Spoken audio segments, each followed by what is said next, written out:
गीबत करता या कुछ भी ना होता तो बिस्तर पे सोता होता। ये करम है मुस्तफा का कि दुनिया सो रही है, तुम्हें इतनी रात में अपने महबूब की महफिल में बैठा रखा है। ये अल्लाह का फजल करम है। इस बात पे जितना शुक्र अदा करो अपने रब का कम ही कम है।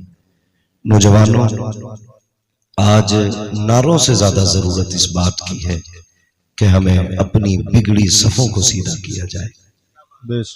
आज हमें उछल कूद से ज्यादा जरूरत इस बात की है कि हमारी आपस में जो दिलों के अंदर कजी पैदा हो गई है, इस कजी को दुरुस्तगी में तब्दील किया जाए और पूरी दुनिया को ये बताया जाए कि ये जितने बैठे हुए हैं, पठान, मिर्जा, तुर्क, अंसारी, शेख, ये सारे बाद में हैं, मदीने वाले के गुलाम पहले बन के बैठे हुए हैं। बेशक बेशक बेशक। बहुत पहले डॉक्टर इकबाल ने कहा था, आज हालात यही हमारी कौम के, यही हालात है। हर गांव बिरादरी के झगड़े में फंसा हुआ है। कुछ बचत हो जाती है तो फिर सियासत के झगड़ों ने मार डाला, और अगर जो बचे कुचे थे कौम के नौजवानों को फैशन और बना में तरक्की, अय्याशी और बदमाशी ने मार डाला। कहने को हम लाखों की तादाद में हैं, हम कसरत से हैं, बहुत है हम, जहां खड़े हो जाए वहां सर ही सर नजर आते हैं। लेकिन अगर करीब से देखा जाए तो हम कुछ भी नहीं हैं। हम खत्म होते जा रहे हैं, हम मिटते जा रहे हैं। डॉक्टर इकबाल ने कहा था, यूं तो सैयद भी हो, मिर्जा भी हो, अफगान भी हो, तुम सभी कुछ हो, बताओ कि मुसलमान भी हो। ये बहुत बड़ी बात डॉक्टर इकबाल ने कही थी, बुरा न मानना। आज सिर्फ टोपी लगा करके बंदा जन्नती होना चाहता है। कुछ लोग ये सोचते हैं हम पीली टोपी लगा लें, हमें नमाज की जरूरत नहीं, हमने हरा रुमाल डाल लिया, अब हमें किसी चीज की जरूरत नहीं, हमने फला कपड़ा पहना है, अब कुछ और नहीं चाहिए। तेरा जाहिर कुछ भी हो, लेकिन तेरे बातिन से मुस्तफा की मोहब्बत की खुशबू आनी चाहिए। बेशक बेशक। मैं दावे के साथ ये बात कह सकता हूं, अगर हमारा किरदार मुस्तफा के किरदार के मुताबिक ना हुआ तो ये रंग रखे रह जाएंगे, ये कलर भी रखे रह जाएंगे। ये कलर तभी काम आएंगे जब अंदर का कलर मुस्तफा वाला हो जाएगा। बेशक बेशक। हाँ, आज कोई बंदा ऐसा नहीं जो ये ना कहे मैं जन्नती हूं। हर शख्स का दावा है मैं जन्नती हूं। अगर पूछा जाए अपने अमल गिना जन्नती वाले, तो शायद अक्सर गर्दन झुका के रह जाएंगे, क्योंकि अमल तो कुछ किया ही नहीं, सिर्फ एक ही दावा है जन्नती है। भाई ये सब अपनी जगह है, अल्लाह अपने करम से चाहे तो बड़े बड़े पाप बख्श दे, लेकिन बंदों की भी जिम्मेदारी बनती है कि वो अपने आप को बदलें। अगर आप अपने आप को नहीं बदलेंगे तो फिर आप किधर जा रहे हैं? खुद सोचे। मैं नौजवानों से अगर बात करूं, आज लोग कहते हैं हमने तरक्की की है। क्या तरक्की की? कहने लगे पहले ऊंट घोड़ों पे चलते थे, अब 150 की स्पीड की गाड़ियां आ गई। जो सफर पहले महीनों में तय होते थे अब वो घंटों में तय हो जाते। जो सफर घंटों में तय होते थे अब वो मिनटों में तय हो जाते। बहुत तरक्की की, इंसान चांद पे चला गया। मैंने कहा बेशक चांद तक गया है, मगर एक बात बता, कल के इंसान में और आज के इंसान में इतना फर्क है। वो चिराग में रहता था लेकिन अंधेरों में उसे मंजिल के रास्ते मालूम थे। बेशक बेशक। लेकिन आज रोशनी इतनी हो गई है कि इसकी चकाचौंध में हम मंजिल के रास्ते भूल चुके हैं। ये कड़वी सच्चाई है। कहते लोगों ने कितनी तरक्की की, पहले टाट का लिबास पहनते थे, आज कपड़े की इतनी वैरायटियां हो गई कि पहनने वाले कम, कपड़े की वैरायटियां ज्यादा। मैंने कहा यार वो टाट का लिबास बेहतर था जो किसी का खून जला के नहीं पहना जाता था। वो मोटे कपड़े बेहतर थे जो किसी का हक मार के नहीं पहने जाते थे। तुम कहते हो तरक्की की है हमने, कौन सी तरक्की की? उस अंधेरे में लोगों को भाई का हक मालूम था, उस अंधेरे में बेटे को बाप की कदर आती थी, उस अंधेरे में माँ बेटी की कदर करती थी, बेटी माँ का एहतराम करती थी। लेकिन आज के उजाले ने क्या दिया? बाप बेटे की इज्जत करने तैयार नहीं, बेटा बाप की कदर करने तैयार नहीं, माँ बेटी को मोहब्बत से देखने तैयार नहीं, बेटी माँ का एहतराम करने तैयार नहीं। किस तरक्की की बात करते हो तुम? वो तरक्की जहां लोगों ने टाट से मखमली लिबास तक आ गए, जहां जमीन से उठ करके चांद तक आ गए।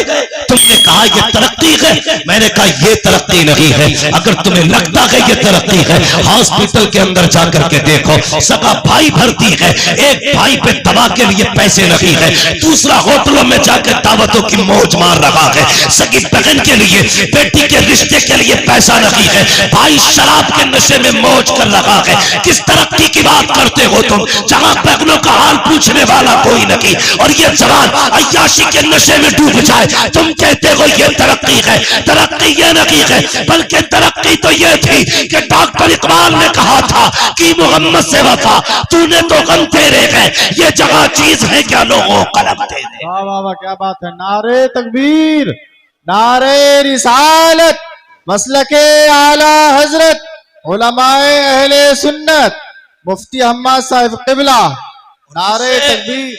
मुझसे कोई ये उम्मीद लेके ना बैठे ये जन्नती बना के जाएगा। सुन, जन्नत मेरे बाप की नहीं, जन्नत रसूल पाक की है। बेशक, और कोई मौलवी जन्नत 500 में बेच रहा हो तो मुझे भी उसका एड्रेस दे। किसे नहीं चाहिए इतनी सस्ती जन्नत? जन्नत इतनी सस्ती नहीं है। याद है, शहादत गए उल्फत में कदम रखना है। लोग आसान समझते हैं मुसलमान होना, क्या समझ रखा है इस्लाम को? थाली का लुकमा। मेरे भाई बदलो अपने आप को, बदलो। कितना दूर अजीब आ गया, खुद फैसले करो। मेरी बात अगर समझ में ना आए तो वापस कर देना। पहले जब बेटियां रुखसत होती थी ना, तो घरों में कई कई दिन खाने नहीं बनते कि बेटी जा रही है। आज जिस घर में बेटी रुखसत होती है ना, 3 दिन पहले से डीजे बजता है। जी हाँ, डीजे बजता है, भाई मौज में रहता है, बहन की शादी है। बदलो, खत्म करो ये तमाशे। तुम्हें पता है तुम्हें इसलिए नहीं मारा जा रहा है कि तुम कादरी हो, इसलिए नहीं मारा जा रहा है कि तुम सिर्फ चिश्ती मारे जाएंगे, सिर्फ रज़वी मारे जाएंगे। हाँ, जो वारसी होगा नहीं मरेगा, इसलिए नहीं मारा जा रहा है कि चलो ये मदारी है इसे छोड़ दो। तुम्हें इसलिए मारा जा रहा है या तो तुम्हारे नाम के आगे मोहम्मद लगा है या नाम के आखिर में अहमद लगा है। जी, बेशक बेशक। अगर अब भी नहीं समझे तो ये घरों के झगड़ों से निकलो। मामला उम्मत का है, अपने हक के लिए खड़े हो, उम्मत के लिए खड़े हो। हम किस रविश पे जा रहे हैं, कोई फर्क पड़ता है? जिसके जी में आता है ट्रेन में गोली मार दी जाती है, जी जी। जो चाहता है रोड पे कूट देता है। दाढ़ी वाला देखा जहां चाका मार लिया गया। ये उम्मत इतनी लावारिस हो गई कि जो जहां चाहे हाथ उठा दे। हुजूर ने तुम्हें कलमे की रस्सी दी थी, पकड़ी तुमने? हम तो ये सोचते आज इनके घर में आग लगी है, वाह मौलवी का घर चल रहा, मेरा बचा है। कल आकिल के घर को आग लगे, ये आकिल का घर चल रहा है, मेरा बचा है। अगर यही सोच रहे हो तो इंतजार करना, एक दिन ये आग तेरे घर तक भी आएगी।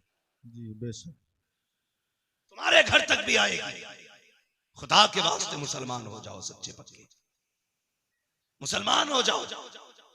एक दूसरे के लिए जीना सीखो, एक दूसरे के लिए मरना सीखो। सारे रिश्ते अपनी जगह है, हुजूर की गुलामी का रिश्ता अपनी जगह।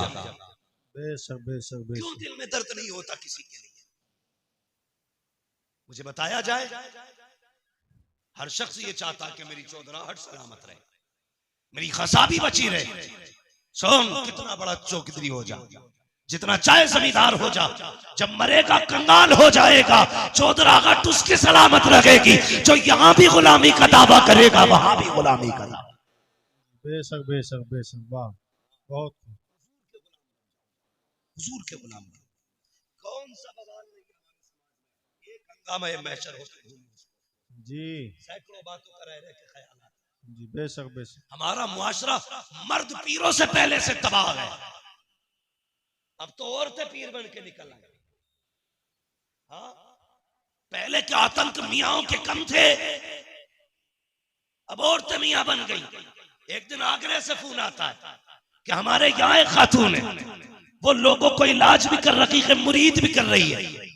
बताइए, हमारी कौम औरतों के आगे झुक जाती है जाकर के। हमें तो इतना भी नहीं पता औरत की अपनी हद क्या होती है, उसका अपना मकाम क्या होता है। लोग कहते मौलाना उस पे ऊपर के आया करते हैं, उस पे दाएं से आया करते हैं, बाएं से आया करते हैं। ओ हया कर, शर्म कर, जिसे दीन नहीं आता उसे कुछ भी नहीं आता। रह गई इलाज की बात, दावे के साथ कहता हूँ, मेरे सर का दर्द काट के दिखा, जिंदगी भर गुलामी करूंगा। और अगर नहीं कर सकता तो आज तू भी ये कहते मैं मुजरिम हुआ का, मुझे साथ ले लो कि रास्ते में है जा बचा आने वाले। नारे तकबीर, नारे रिसालत, मसलके आला हजरत, आमद मुस्तफ़ा कॉन्फ्रेंस, मुफ्ती हम्माद रजा साहिब किबला। नारे तकबीर, नारे रिसालत। गैरतों ने इस्लाम की खेल बना दिया इस्लाम को। ये इस्लाम तुम्हारे बाप की जागीर नहीं, ये इस्लाम फातिमा ज़हरा के बाबा की जागीर है। बेशक बेशक।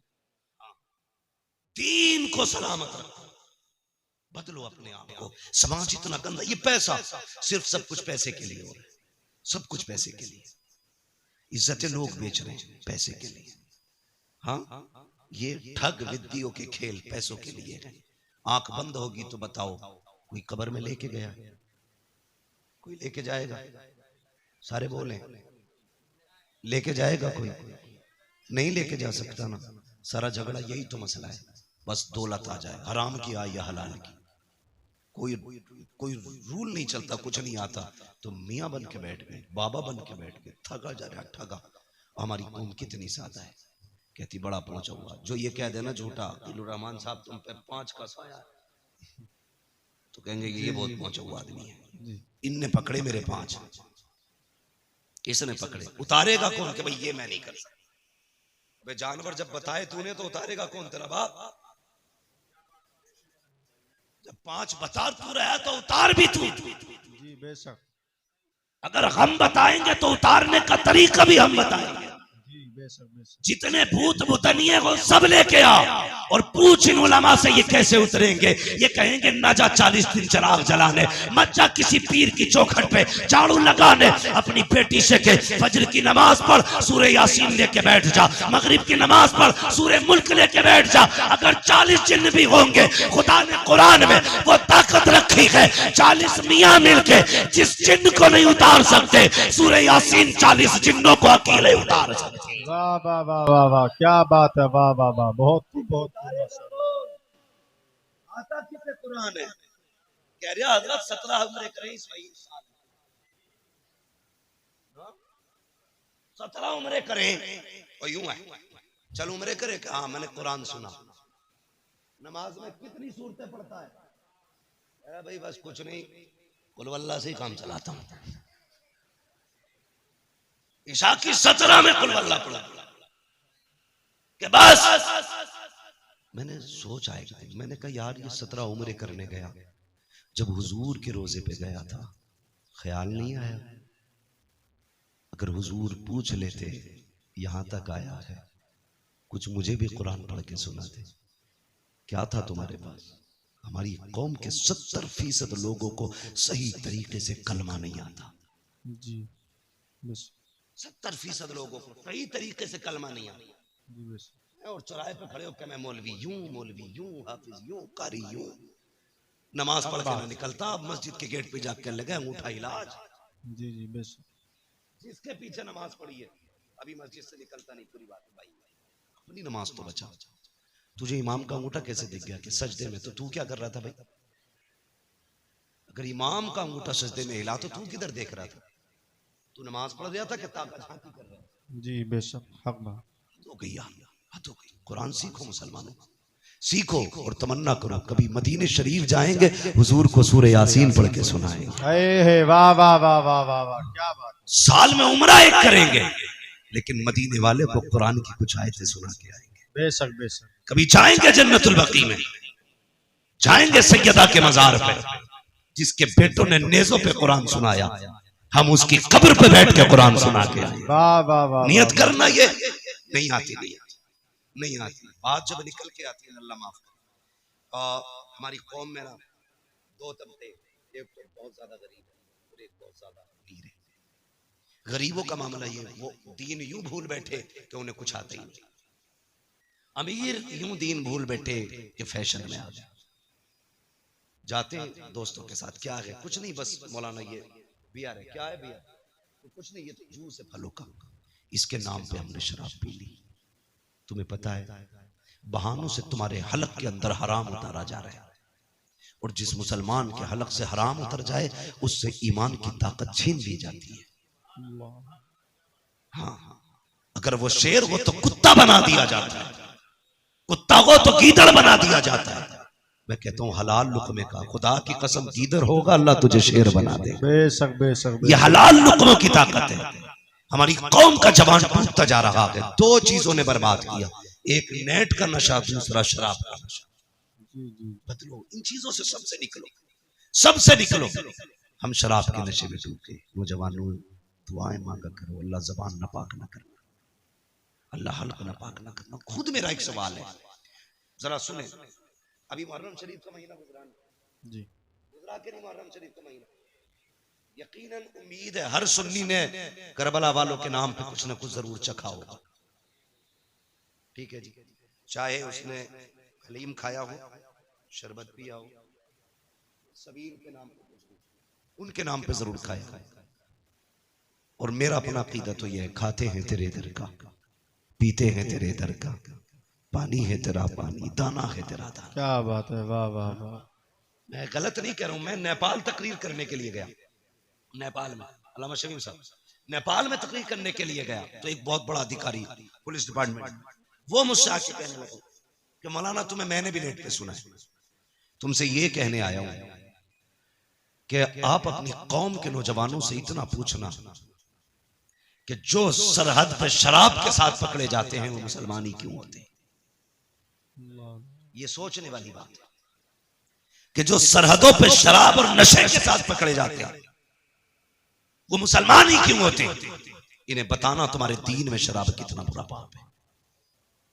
सबने भी मुहर्रम शरीफ का हलवा खाया, लेकिन तुम्हें पता है जिसने अकबर के सीने पे बर्छी लगवाई थी वो शराब थी, जिसने असगर के गले में तीर लगवाया था वो शराबी थी, जिसने कासिम के जिस्म के टुकड़े कराए वो शराबी थी, जिसने अब्बास के बाजू कटवाए वो शराब ही थी, जिसने ओनो मोहम्मद को शहीद कराया वो शराब ही तो थी, जिसने सकीना के कानों की बालियां छिनवाई वो शराब ही तो थी, जिसने अहले बैत के खेमों को आग लगवाई वो शराब ही तो थी, जिसने मुस्तफा की बेटियों को कैदी बनवाया वो शराब ही तो थी, जिसने हुसैन को सजदे में शहीद कराया वो शराब ही तो थी। अगर तू हुसैनी है तो इसे हाथ कैसे लगाता है, होठों से क्यों लगाता है, थूक दे इसके ऊपर और ऐलान कर दे जिसको नबी से नफरत, जो नबी का नहीं वो हमारा नहीं, जिसे आका ठुकरा दे उसे हम हाथ नहीं लगाएंगे, और ऐलान कर दे और लोगों शराब से मुस्तफा ने नफरत की है,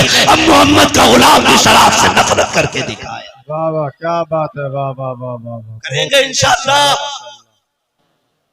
अगली बात करने लगा, ये कोई तरक्की की बात नहीं। दूसरी बात सुनो, हमारे अमीरों के घर की इज्जत है, बुरा मत मानो, हमारे अमीरों के घर की इज्जत है, दूसरों के घरों की रौनक बन गई। वो कैसे?